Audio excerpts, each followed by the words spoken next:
laging nangungulangot at laging nangihingi ng pera sa kalsada.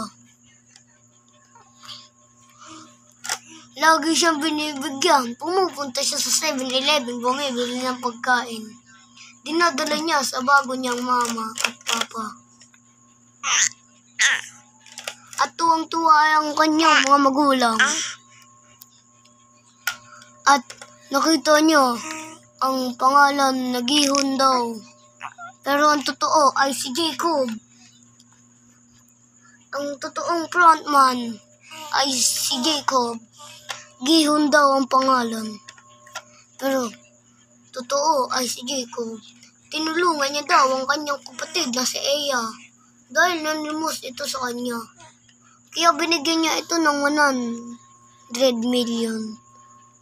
At pinambili niya ito ng bahay.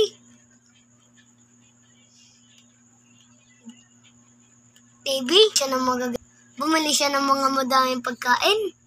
Bumili din siya ng mga magagandang gamit ni Papa at ni Mama. Bumili din siya ng iPhone kay Mama at saka sa kanya at kay Papa.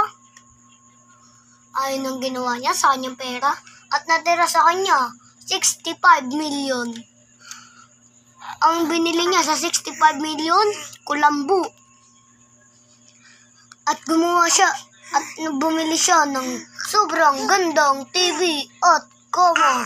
At gumawa siya ng business na kapihan at restaurant at burgeran. Kasi mukha daw siyang burger.